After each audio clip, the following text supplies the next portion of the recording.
నమస్కారం VNR news వార్తలకు స్వాగతం. నా పేరు సుమలత. వార్తల ముందుగా హెడ్లైన్స్.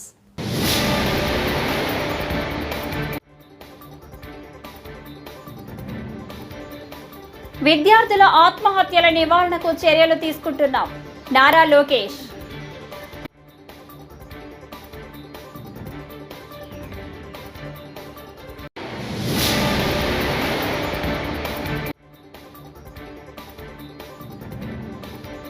తిరుమల అన్నప్రసాదంలో వడల వడ్డింపు ప్రారంభం.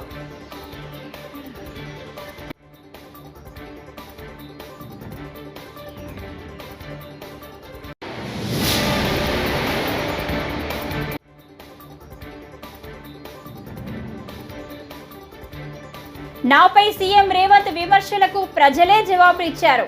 కిషన్ రెడ్డి.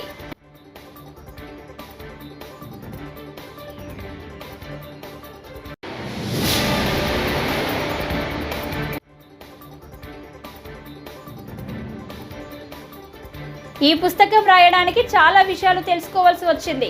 దగ్గుబాటి వెంకటేశ్వరరావు. ఇక డీటెయిల్ చూస్తే, విద్యార్థుల ఆత్మహత్యల నివారణకు ఆంధ్రప్రదేశ్ ప్రభుత్వం చర్యలు తీసుకుంటోందని విద్యాశాఖ మంత్రి లోకేష్ స్పష్టం చేశారు. శాసనమండలిలో సభ్యులు అడిగిన ప్రశ్నలకు ఆయన సమాధానమిచ్చారు. విద్యార్థులకు కౌన్సిలింగ్ ఇచ్చేందుకు చర్యలు తీసుకుంటున్నామన్నారు. రాష్ట్రంలో ఒక్క విద్యార్థి ఆత్మహత్య చేసుకున్నా ప్రభుత్వం సీరియస్గా తీసుకుంటోందని తెలిపారు. ఆత్మహత్యల నివారణకు చర్యలు తీసుకోవాల్సిన బాధ్యత ప్రైవేటు విద్యా సంస్థలపైన ఉందన్నారు. వచ్చే విద్యా సంవత్సరం నుంచి యాక్టివ్ ఏపీ కార్యక్రమం ప్రారంభించి ఏడాదిలో కనీసం 150 రోజులు విద్యార్థులు ఆటలపై దృష్టి పెట్టేలా చర్యలు తీసుకుంటామన్నారు. 2016లో 6 చనిపోయారు అధ్యక్ష. మళ్ళీ 2019లో 4 చనిపోయారు. 2021లో 7 చనిపోయారు. 22లో 12 మంది చనిపోయారు అధ్యక్ష. మళ్ళీ 23లో 17 మంది. 24 వచ్చి మళ్ళీ 6. అంటే ప్యాటర్న్ లేదు అధ్యక్ష, పెరుగుతున్న ప్యాటర్న్ లేదు. టెక్నికల్ ఎడ్యుకేషన్ లో కూడా ఒక సంవత్సరం 2-3 చనిపోతున్నారు, ఒక సంవత్సరం 11 మంది చనిపోయారు, ఒక సంవత్సరం 1 చనిపోయారు. ప్యాటర్న్ అనేది లేదు. ఇంకో పక్కన యూనివర్సిటీలో కూడా ఆత్మహత్యలు జరిగినాయి.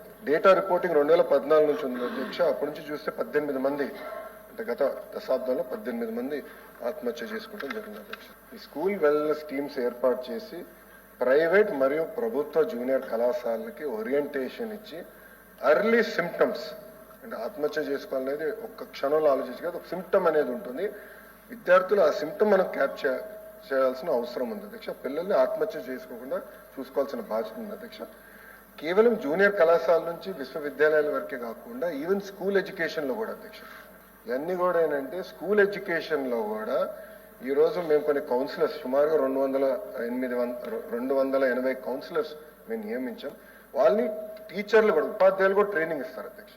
QPR ఇన్స్టిట్యూట్ యుఎస్ అధ్యక్ష, ఇది one of the best institute, అంటే ఇది ఆత్మహత్యలు నివారించడానికి one of the best institute. వాళ్ళు ఒక ఒప్పందం బెంగళూరులో పార్ట్నర్తో పెట్టుకున్నారు అధ్యక్ష. వాళ్ళతో కూడా ఏంటంటే ఈ స్కూల్ కౌన్సిలర్ ట్రైనింగ్ కి guidance, intervention, crisis support management అది వాడుతున్నారు. మూడోది టెలి కౌన్సిలింగ్ సర్వీస్ అధ్యక్ష. Especially board of intermediate education కి టెలి కౌన్సిలింగ్ సర్వీసెస్ ఏర్పాటు చేసి పిల్లలకి ఈ స్ట్రెస్, యాంగ్జైటీ కోప్ చేసుకునే విధంగా ఎట్లా కౌన్సిలింగ్ చేయాలో అది మూడోది.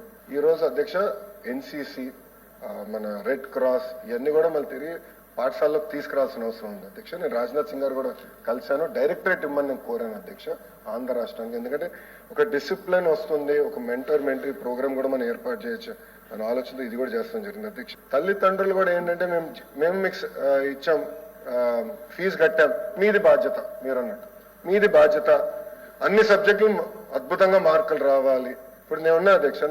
శ్రీవారి భక్తులకు తిరుమలలోని మాతృశ్రీ తరిగొండ వెంగమాంబ అన్న ప్రసాద కేంద్రంలో వడలు వడ్డింపు కార్యక్రమం ప్రారంభమైంది.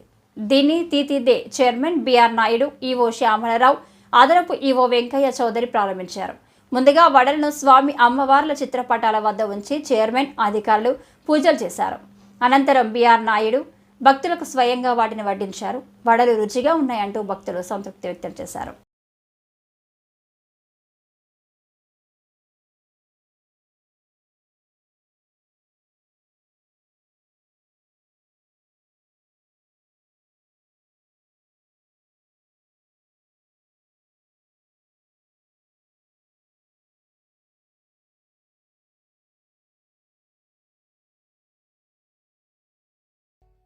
ఈ అన్నప్రసాదం సెంటర్కి వచ్చి భోజనం చేయడం జరిగింది. ఆ సందర్భంగా నా మనసులో ఒక ఆలోచన వచ్చింది, ఇంకొక పదార్థం పెడితే బాగుంటుందని. దాన్ని ముఖ్యమంత్రి చంద్రబాబు నాయుడు గారి దృష్టికి తీసుకెళ్ళడం, వారు వెంటనే ఆమోదించటం, ఆ తర్వాత అధికారులతో చర్చించి బోర్డు సమావేశంలో ప్రవేశపెట్టి అందరి ఆమోదయోగ్యంతో ఈరోజు మసాలా వడ ఇంట్రడ్యూస్ చేయాలని అనుకున్నాం.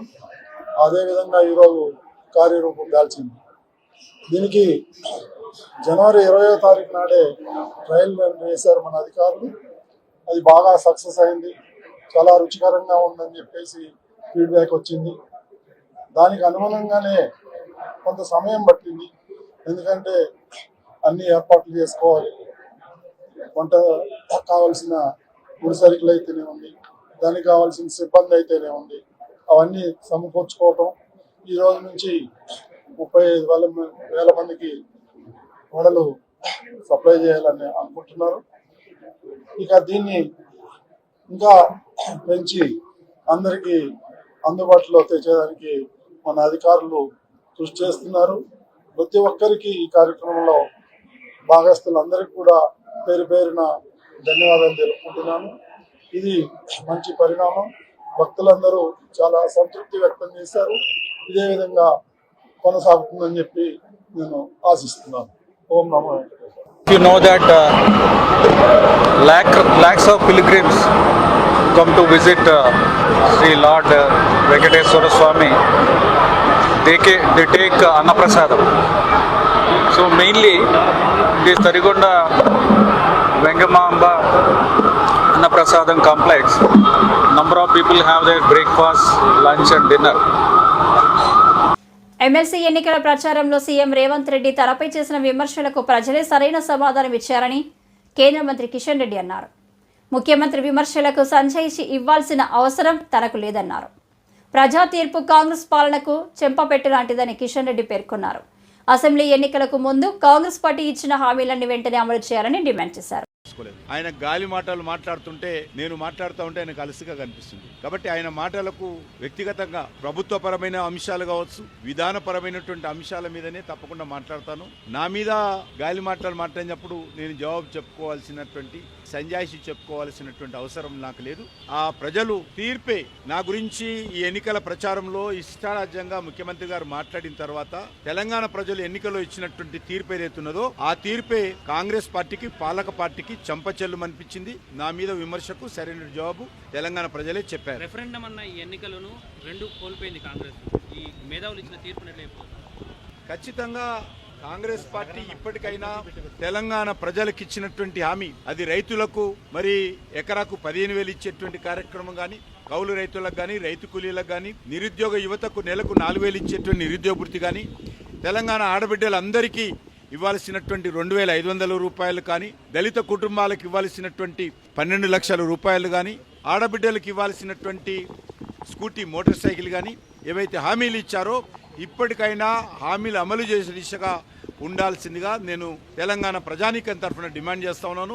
317 కారణంగా, జీవో 317 కారణంగా ఉద్యోగస్తులు కానీ, ఉపాధ్యాయులు కానీ ఏదైతే నష్టపోతా ఉన్నారో, ఏదైతే ఇబ్బందులు ఎదుర్కొంటున్నారో ఆ యొక్క సమస్యను కూడా సానుకూలంగా ఇప్పటికైనా పరిష్కారం చేయాలని డిమాండ్ చేస్తా ఉన్నాను. నల్గొండ, ఖమ్మము, అదేవిధంగా వరంగల్ సంబంధించి మేము ప్రత్యేకంగా పార్టీలో చర్చించి ఆ 3 జిల్లాలలో పార్టీ బలపడడం కోసం కావలసినటువంటి చర్యలు ఏ రకంగా ఉండాలో ప్రత్యేకంగా దానికి సంబంధించినటువంటి కార్యాచరణ రూపొందించి ఆ జిల్లాలో కూడా బలపడడం కోసము, ప్రజల మద్దతు కూడగట్టడం కోసము తప్పకుండా ప్రయత్నం చేస్తాము. ఎన్నికల్లో కొంత మేము విజయం సాధించకపోవడానికి కొంత మా లోపం కూడా కారణమే. ఆ లోపాలన్నీ కూడా సరిదిద్దుకొని ముందుకెళ్తాము. మాజీ మంత్రి దగ్గుబాటి వెంకటేశ్వరరావు రచించిన ప్రపంచ చరిత్ర పుస్తక ఆవిష్కరణ కార్యక్రమం నేడు విశాఖలో ఏర్పాటు చేశారు. ఇక్కడి గీతం వర్సిటీ ఆడిటోరియంలో జరిగిన కార్యక్రమానికి కేంద్ర ఆర్థిక శాఖ మంత్రి నిర్మలా సీతారామన్, సీఎం చంద్రబాబు, ఎంపీ దగ్గుబాటి పురంధేశ్వరి, భారత మాజీ ఉప రాష్ట్రపతి వెంకయ్య నాయుడు తదితరులు హాజరయ్యారు. ప్రపంచ చరిత్ర పుస్తకాన్ని ఆవిష్కరించిన అనంతరం నేతలు దగ్గుబాటి వెంకటేశ్వరరావుకు శుభాకాంక్షలు తెలిపారు. 3,10,000 crores worth of investments into Andhra Pradesh, creating 3,10,000 jobs. If you are thinking these are figures, I'll tell you the people behind it. One is ArcelorMittal, the world's richest person. He is bringing in 60,000 crores in the first phase. then BPCL, settle. Chandrababu Naidu గారు ఎవరైనా కాదన్నా మీ అందరికీ తెలుసు విషయాలు. మేమిద్దరం ఏదైనటువంటి అవన్నీ గతం, ఇక వాటి గురించి అవసరం లేదు. మంచి జరగాలి, మంచిగా ఉండాలి, అందరితోటి బాగుండాలి, అందరూ బాగుండాలి అని కోరుకుంటూ ఆయన చేసేటటువంటి ఆ కృషికి నేను అభినందనలు, మనస్ఫూర్తిగా సంతోషాన్ని వ్యక్తం చేస్తూ ఎటువంటి విషయాలు పెట్టుకోకూడదు అనేటటువంటిది నా యొక్క మనస్ఫూర్తిగా ఈ సందర్భంగా తెలియజేసుకుంటూ. Thank you, Dagbad Venkateswara garu. That was a very nice.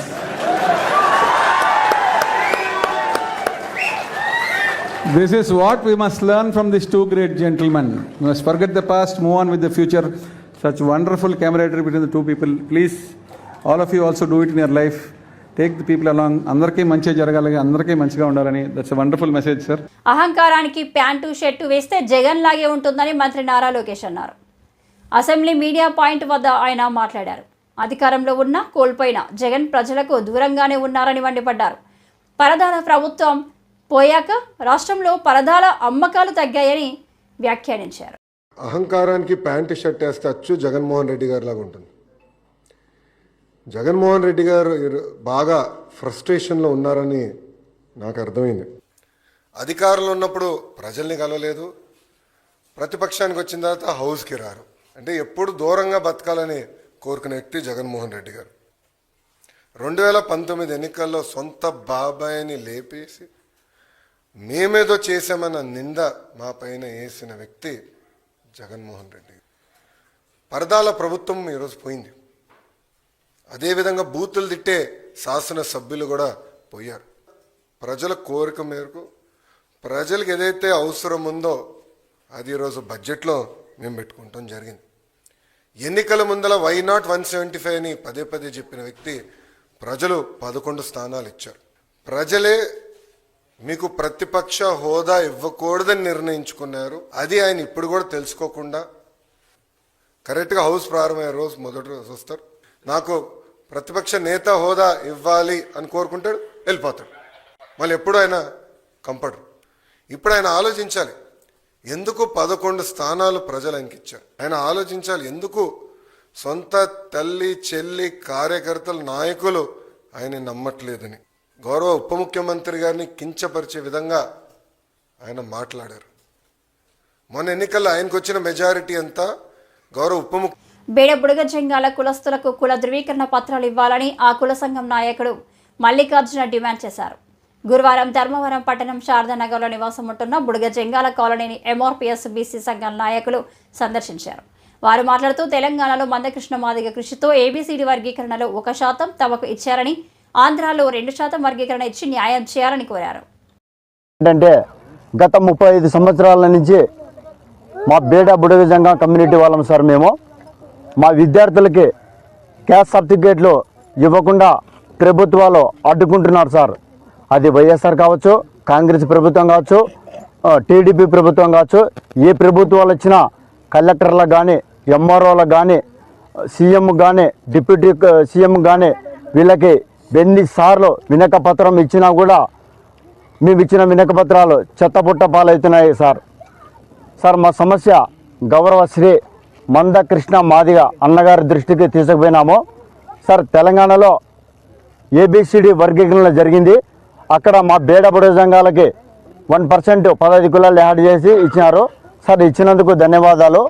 అదే ఆంధ్రప్రదేశ్లో కూడా ఆ వర్గీకరణలో భాగంలో మా బేడ బుడగజంగాలకు కూడా 2% ఇవ్వాలని కోరుకుంటున్నాము. ఇస్తే 35 సంవత్సరాలు క్యాస్ట్ సర్టిఫికేట్ లేకుండా మా పిల్లలు చాలా 10th క్లాస్కి డ్రాప్ అవుట్స్ అయ్యి చిన్న చిన్న వ్యాపారాలు చేసుకుంటూ మా కళాకారులు తాంబార గుమ్మెట్లతో అడక తినుకుంటూ మేము బతుకుతున్నాం సార్. ఈ విషయము గౌరవ శ్రీ మందకృష్ణ మాదిగ దృష్టికి తీసుకుపోయినాము. అన్నగారికి ఈ విషయం అంతా చెప్పిన వెంటనే ఈ నెల 28వ తేదీన వద్దు కర్నూలు జిల్లా కొండారెడ్డి బుర్జి దగ్గర భారీ బహిరంగ సభతో మా బేడ బుడగజంగాల ప్రతి ఒక్కరూ అక్కడ వచ్చి మాకున్న కుల సాంప్రదాయాలు తాంబార గుమ్మడితో మందకృష్ణ మాదిగకి స్వాగతం పలికి మాకు అప్పటికి క్యాస్ట్ సర్టిఫికేట్లు మంజూరు చేయమని మందా కృష్ణమానికి వేడుకుంటున్నాం సార్. రాష్ట్ర మాజీ సీఎం వైఎస్ జగన్ పై కర్నూలు కూడా చైర్మన్ సోమిశెట్టి వెంకటేశ్వర్లు ఫైర్ అయ్యారు. గురువారం కర్నూలులో ఆయన మాట్లాడారు. నోరు అదుపులో ఉంచుకొని మాట్లాడు, ప్రతిపక్ష హోదా ఎలా వస్తుందో అది కూడా తుగ్లక్ జగన్కు తెలియదు అంటూ విరుచుకుపడ్డారు. ప్రజాస్వామ్యానికి విలువ లేకుండా చేశాడని, ప్రజల అధికారం ఇవ్వకూడదని చెప్పి 2 నామాలు ఇచ్చినా బుద్ధి రాలేదన్నారు. తండ్రి శవంతో రాజకీయం చేశాడని విమర్శించారు. 2 నామాలు ఇచ్చారు, 2 నామాలు ఇచ్చిన దుర్మార్గంగా పోతున్నావు. తండ్రి శవం పక్కన పెట్టుకొని అధికారం కోసం సంతకాల సేకరణ చేసి తండ్రితోనే నీవు నాటకమాడి అధికారం కోసం తండ్రిని ప్రాణం పోతే కూడా లెక్క పెట్టకుండా ఒక పక్క ఏడుస్తుంటే అందరూ నువ్వు నవ్వుతూ చేస్తూ సిగ్గు లేదని నీకు అడుగుతుందా? నీవు రాజకీయాల గురించి మాట్లాడతావా? రాజకీయ అనుభవం లేని నీవు రాజకీయ అనుభవం ఉండి 45 ఏళ్ల చరిత్ర కలిగినటువంటి చంద్రబాబు నాయుడు అవగాహన చేస్తావా? నీవు చంద్రబాబు నాయుడు గారికి ప్రతిపక్ష హోదా నువ్విచ్చావా? సిగ్గులేదు నీకు? చంద్రబాబు నాయుడుకు 20 సీట్లు పైన ఆయనకు ఉన్నందుకు 10% ఎమ్మెల్యేలు ఎవరుంటే వాళ్లకు అధికారికంగా ఎట్టిమంటి పరిస్థితుల్లో వాళ్ళకు ప్రతిపక్ష హోదా వస్తుంది. నువ్వు ఇచ్చేదేంది పొంగు? నీవు ఏంది శాతగా దద్దమ్మవు నీవు. అసలు నిన్ను ముఖ్యమంత్రిగా చేసి ప్రజలు ఎంతో నష్టపోయారు. ప్రజల్లో ఎలా ఒకటే, ప్రజలంతా ఎలా రాష్ట్రంలో అల్లాడిపోతున్నారు. ఈ దుర్మార్గుడు, ఈ చాతగాని దద్దమ్మగాడు ఇంకా రాష్ట్రంలో ఉన్నాడు. ఈ చాతగాడు ఇంకా రాజకీయాలు మాట్లాడుతున్నాడు, చంద్రబాబు గురించి మాట్లాడుతున్నాడు. ఈరోజు అసెంబ్లీలో పోతే నీకు ప్రతిపక్ష హోదా కావాలా? నీ ముఖాన్ని, దద్దమ్మ ముఖానికి 11 సీట్లు ఉంటే ఎవడని ఇస్తాడా చెప్పు? రాజకీయ అజ్ఞానివి, రాజకీయాలు పనికిరాని దద్దమ్మగాడి నువ్వు ఈరోజు రాజకీయాల గురించి చంద్రబాబు ఏలం చేస్తావా? ఇవాళ పవన్ కళ్యాణ్ ఏమంటావు? ఏం కూసినావు నువ్వు? కూత కార్పొరేటర్కు ఎక్కువ, ఎమ్మెల్యేకు తక్కువ అంటావు. నీవి రాజకీయాలకి అనుభవం లేనివాడి దద్దమ్మగాడి నువ్వు రాజకీయాలకు పనికిరావు. నీవు అనుభవం ఉన్న వ్యక్తుల గురించి మాట్లాడే అర్హత నీకు లేదు. నీవు చేతనైతే దమ్ము ఉంటే రా ప్రజల్లోకి తెలుసుకుందాం. ఈరోజు ప్రజలు మమ్మల్ని తిరస్కరించినప్పుడు, ఓటు వేయకుండా నీకు గెలిపించినప్పుడు చంద్రబాబు పబ్లిక్లో పోయాడు. సంయుక్త కిసాన్ మోర్చా ఆధ్వర్యంలో ఢిల్లీలో జరిగిన రైతు ఉద్యమం సందర్భంగా ప్రధాని మోడీ రాతపూర్వకంగా రైతు సంఘాలకు ఇచ్చిన హామీని అమలు చేయాలని, అన్ని రకాల రైతుల పంటలకు గిట్టుబాటు ధర కల్పించాలని కోరుతూ నంద్యాల పట్టణంలోని ఎంఆర్ఓ కార్యాలయం పక్కన ఉన్న బీఎస్ఎన్ఎల్ కార్యాలయం ముందర భారీ టెంటు వేసి బుధవారం ధర్నా నిర్వహించారు. అనంతరం జిల్లా కలెక్టర్కి వినతి పత్రం అందజేశారు. పెట్టుబడి ఎక్కువ, రేటు తక్కువ అంశాలు ఈరోజు రైతులంతా ఆత్మహత్య చేసుకునే పరిస్థితి ఏర్పడింది. కందులు అయితే మరి అధ్వానమైన పరిస్థితి. ఎందుకంటే మెట్ట ప్రాంతంలో ఉండే కందులు 7,000 చిల్లకే వచ్చే, అదేదో 12,000 దాకా అమ్మినట్టు ఈరోజు కందుల రైతుల పరిస్థితి అదే, జొన్నల రైతుల పరిస్థితి అదే. అందుకని ప్రభుత్వం వెంటనే ఇవన్నీ గవర్నమెంట్ రేట్లకు కొనాలి. మార్కెట్ దాంట్లో అదే అటు చూస్తే ఇది ఒక సమస్య. మళ్ళీ పంటలు పండించాలంటే నీటి సమస్య. ఇన్ని రకాల సమస్యలతో రైతు ఈరోజు పంటలు పండించాలంటే చాలా ఇబ్బందికరమైన పరిస్థితి. అలాగే నీటి వ్యవస్థలు ఇప్పుడు దాకా మేము నీటి కోసమని పోయాం. ఎందుకంటే నీటిలో కేసుకున్నాల కింద ఉండే రైతులు సుమారు 70,000 ఎకరాలు మిరప, జొన్న, మిరప పంటలు మొత్తం అన్ని పంటలు కూడా తాగడానికి కూడా నీళ్ళు లేని పరిస్థితి ఏర్పడింది. ఈరోజు నీళ్లు బంద్ చేశారు. ఈరోజుప్పుడే ఈ గారు ఫోన్ చేశారు, నీళ్ళ కోసమే నేను వచ్చాను, ఇక్కడ మినిస్టర్తో మాట్లాడానికి వచ్చాను, చాలా ఇబ్బందికరంగా ఉంది అంటే, లేదు సార్ చాలా పరిస్థితి అభిమానంగా ఉంటుంది, ఇక్కడ లేకుండా అయినా ఉద్యమం పెద్ద రూపంలో దాల్స్తుంది ఖచ్చితంగా అని చెప్పాను. మళ్ళీ మేము వచ్చి మాట్లాడుతున్నాం మీతో అని చెప్పారు. అందుకని అద్దంకి మండలం సింగరకొండలో ఈ నెల 14వ తేదీ జరిగే సింగరకొండ తిరునాళ్లపై తహసీల్దార్ శ్రీ చరణ్ అధ్యక్షతన గురువారం సమీక్ష సమావేశం నిర్వహించారు. ఈ సమావేశంలో డీఎస్పీ మహమ్మద్ మోయిన్ పాల్గొని మాట్లాడారు. ప్రబల నిర్వాహకులు, ఆర్కెస్ట్రా ఆర్టిస్టులు వివరాలను తప్పనిసరిగా తమకు తెలియజేయాలని అన్నారు. ప్రబలపై అశ్లీల నృత్యాలు, రెచ్చగొట్టే వ్యాఖ్యలు చేస్తే చర్యలు తీసుకుంటామని చెప్పారు. ఏ ప్రోగ్రామ్ చేస్తున్నారు, ఎవరు ఆర్టిస్టులు వస్తున్నారు, దానికి సంబంధించి తర్వాత లైటింగ్ అరేంజ్మెంట్ ఎవరు చేస్తున్నారు, ఆర్కెస్ట్రా అరేంజ్మెంట్ ఎవరు చేస్తున్నారు, అన్ని వివరాలతో మనం అప్లై చేసుకుంటే మనం పర్మిషన్ ఇవ్వడం జరిగింది. వాళ్ళని మనం కంట్రోల్ చేయడానికి అవకాశం ఉంటుంది. కాబట్టి ఇది రిక్వెస్ట్ చేస్తా ఉన్నాను.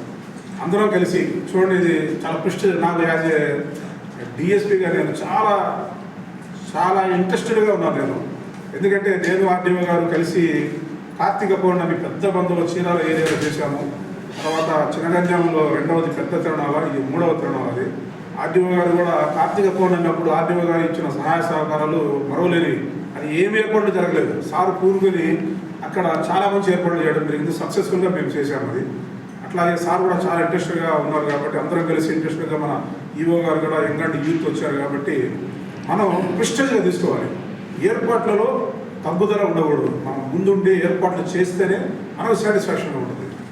ఏదో మమ్మ అనిపించుకుని ఏదో చేద్దాం అంటే చేద్దాం, మనం చేసి శభాష్ అనిపించుకోవాలి. అందరి చేత శభాష్ అనిపించుకోవాలి. కాబట్టి అది నా కోరిక. అది కాబట్టి ఈ మిగతా నేను చెప్పినట్టుగా ప్రభలకు సంబంధించిన వాళ్ళు ఏంటంటే 1 గంట లోపే పర్మిషన్ ఉంటుంది. తర్వాత వాళ్ళు ప్రభల మీద పెట్టే ఆర్కెస్ట్రా కానీ ఆర్టిస్టుల వివరాలు కానీ మనకి SHO ద్వారా పంపిస్తే పర్మిషన్ ఇస్తాము. అట్లాగే చాలామంది పబ్లిక్కి నా విజ్ఞప్తి ఏంటంటే ఆ రోజు ఇండివిజువల్ వెహికల్స్ మాత్రం దయచేసి తీసుకురావద్దు. కార్లు, మనకి హైవే ఉంది, హైవే పక్కనే ఉంది, చాలా హెవీ ట్రాఫిక్ ఉంటుంది. ఇది ఆ ట్రాఫిక్కి మనం ట్రాఫిక్ రెగ్యులేషన్ చేసుకోవాలి. Traffic jam. దాచేపల్లి సిఐ ఎస్ఐలపై గురువారం మాజీ ఎమ్మెల్యే కాసు మహేష్ రెడ్డి ఎస్పీకి ఫిర్యాదు చేశారు. నరసరావుపేటలో ఆయన ఎస్పీని గురువారం కలిశారు. అనంతరం కాసు మాట్లాడుతూ మండలంలోని కేశనపల్లి గ్రామానికి చెందిన వైసీపీ శ్రేణులపై అక్రమ కేసులు బనాయిస్తున్నారన్నారు. పోలీస్ స్టేషన్కు పిలిపించి వారిని ఇష్టానుసారంగా కొట్టి తీవ్ర ఇబ్బందులు పెడుతున్నారన్నారు. వెంటనే సిఐ ఎస్ఐలపై చర్యలు తీసుకోవాలని ఆయన ఎస్పీని కోరారు.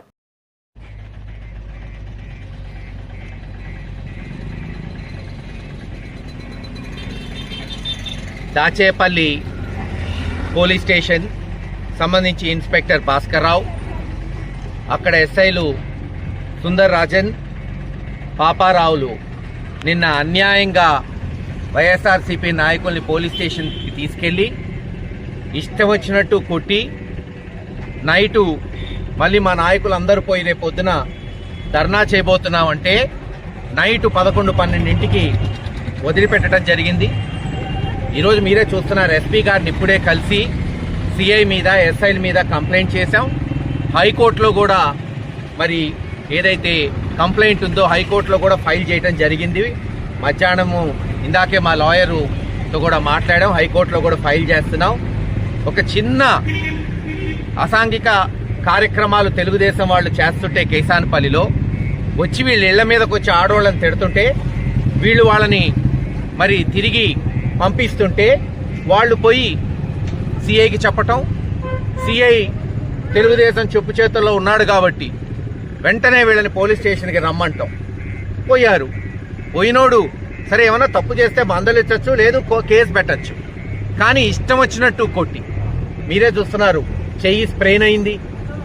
ఇష్టం వచ్చినట్టు సిఐ కానీ భాస్కరరావు కానీ ఎస్ఐలు కానీ వీళ్ళిద్దరినీ కొట్టడం, నైట్ 11-12ంటికి వదిలిపెట్టడం. వీళ్ళు గురజాల గవర్నమెంట్ హాస్పిటల్కి పోయారు.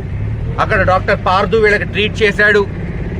ఖచ్చితంగా దీన్ని చట్టపరంగా మేము అన్ని విధాలుగా కూడా ఎస్పీ గారి దృష్టికి కానీ హయ్యర్ అథారిటీస్ కానీ హైకోర్టులో కానీ ఫైల్ చేశాం. ఈ ఎస్ఐకి ఆ సిఐ ఎస్ఐలకి చట్టపరంగా చర్యలు ఉండే వరకు పోరాటం ఉంటుంది అనుకుంటున్నారు. ఏదో ప్రభుత్వాలు శాశ్వతమని. ఖచ్చితంగా మొన్న జగన్మోహన్ రెడ్డి గారి దృష్టికి కూడా ఈ దాచేపల్లి సిఐ ఒక ప్రవర్తన తీసుకెళ్లాం.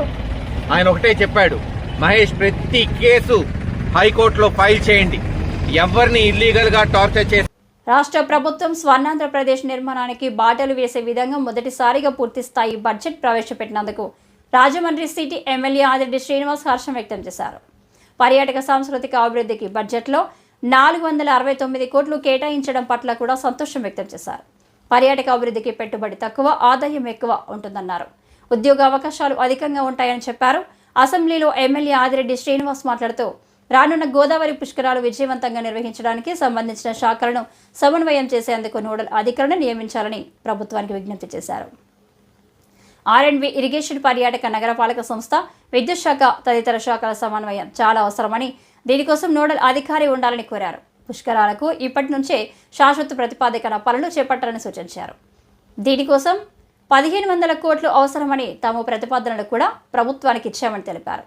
పుష్కర ఘాట్ల అభివృద్ధికి ఇప్పటికే కేంద్రం 48 కోట్లు కేటాయించిందని తెలిపారు. 5 సంవత్సరాల వైఎస్ఆర్సీపీ పరిపాలనలో టూరిజం శాఖకి ఎక్కడా కూడా ప్రాధాన్యత ఇవ్వని పరిస్థితులు.